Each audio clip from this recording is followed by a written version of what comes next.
চলতি অর্থ বছর $63 বিলিয়ন পণ্য ও সেবা রপ্তানির লক্ষ্য নির্ধারণ করেছে সরকার, যা তার আগের অর্থ বছরের তুলনায় 16.5% বেশি। মঙ্গলবার বাণিজ্য মন্ত্রণালয়ের সম্মেলন কক্ষে আয়োজিত সংবাদ সম্মেলনে এই লক্ষ্যমাত্রার কথা জানান বাণিজ্য সচিব। চলতি অর্থ বছর পণ্য খাতে রপ্তানির লক্ষ্য $55 বিলিয়ন, আর সেবা খাত থেকে প্রত্যাশা করা হচ্ছে $8.5 বিলিয়ন আয়। ওয়ালটন এখন দেশের সীমানা পেরিয়ে পৌঁছে গিয়েছে 50টিরও বেশি দেশে। ওয়ালটন, ঘরে ঘরে, বিশ্বজুড়ে।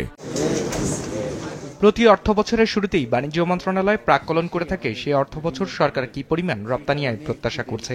সেই ধারাবাহিকতায় মঙ্গলবার চলতি অর্থ বছরের রপ্তানি লক্ষ্যমাত্রা ঘোষণা করেছে সরকার। সে অনুযায়ী 2025-26 অর্থ বছরের জন্য পণ্য ও সেবা রপ্তানি থেকে প্রায় 63.5 বিলিয়ন বা $6,350 কোটি রপ্তানির লক্ষ্য নির্ধারণ করা হয়েছে, যা গত অর্থ বছরের চেয়ে 16.5% বেশি। এবছর পণ্য রপ্তানি থেকে সরকার আয়ের লক্ষ্য নির্ধারণ করেছে $5,500 কোটি। আগের অর্থ বছরে এ খাত থেকে এসেছিল $4,828 কোটি। সে হিসেবে বছরের ব্যবধানে পণ্য রপ্তানি থেকে প্রবৃদ্ধি প্রত্যাশা করা হচ্ছে 13.40%, আর 18.67% প্রবৃদ্ধির প্রাক্কলন করে $850 কোটি রপ্তানির লক্ষ্য নির্ধারণ করা হয়েছে সেবা খাতের জন্য। সেবা খাতে আমরা একটু বেশি ধরেছি, কারণ সেবা খাতে গত অর্থ বছরে বেশি কমে গিয়েছিল। এবছরের ট্রেন্ড থেকে আমরা যেটা জানতে পেরেছি বাংলাদেশ ব্যাংক সূত্রে, সেখানে যে আরও একটু প্রায় 20 ভাগের মতন হবে, তবে আমরা লক্ষ্যমাত্রাটা একটু কমিয়ে 18.67 ভাগ ধরেছি।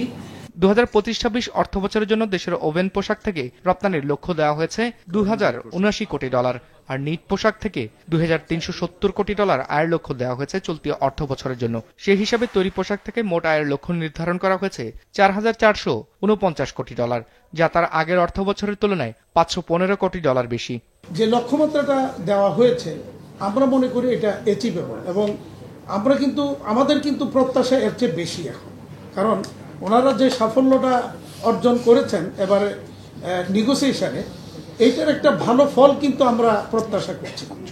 তো সেই কারণেই আমাদের প্রত্যাশার মাত্রাটা কিন্তু একটু বেড়ে গিয়েছে, যে আমরা হয়তো এর চেয়ে বেশি করার সুযোগ আমাদের সামনে আসবে, কিন্তু সেই সুযোগগুলি নিতে গেলে আমাদের আবার আমি মাননীয় উপদেষ্টা মহোদয়কে অনুরোধ করব, আমাদের দেশীয় পর্যায়ে বেশ কিছু সংকট আমাদের প্রতিনিয়ত মোকাবেলা করতে হয়। সেই সংকটগুলি যদি ওনারা অ্যাড্রেস করেন, তাহলে আমি খুব নিশ্চিন্তে বলতে পারি এর চেয়ে বেশি আমরা করতে পারবো ইনশাআল্লাহ। এ সময় চামড়া, পাট, হিমায়িত খাদ্য সহ প্রতিটি খাতের রপ্তানি আয়ের লক্ষ্যই বাড়ানো হয়েছে আগের অর্থ বছরের তুলনায়।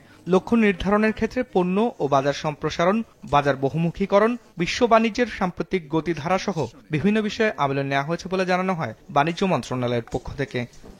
রায়হান শোভন, বিজনেস রিপোর্ট, মাছরাঙা টেলিভিশন।